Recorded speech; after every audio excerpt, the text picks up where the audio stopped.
High রে high, এইটা কি শুরু করলাম।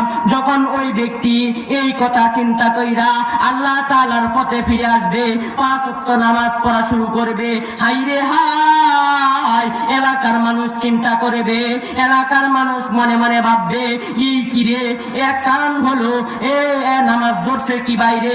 সবাই পরামর্শ করে, একজন আরেকজনকে জিজ্ঞাসা করে, এ কেমনে নামাজ পড়ে, এ কেমনে দান সদকা করে।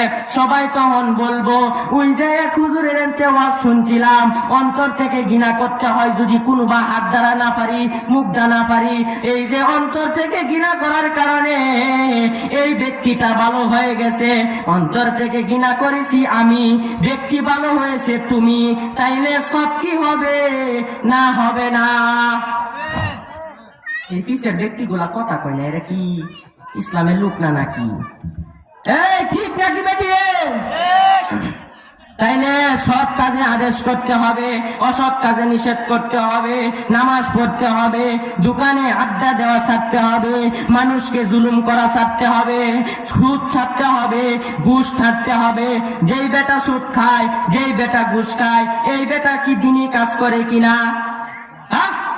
দিনে কাজ করে না, তাইলে সুদ ছাড়তে হবে, তাইলে ঘুষ ছাড়তে হবে, তাইলে বিড়ি খাওয়া ছাড়তে হবে, সিগারেট খাওয়া ছাড়তে হবে, জুলুম ছাড়তে হবে, অত্যাচার ছাড়তে হবে।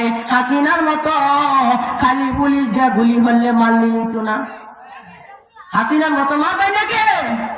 হ্যাঁ, এরা কি আওয়ামী লীগ নাকি? বুঝলাম না,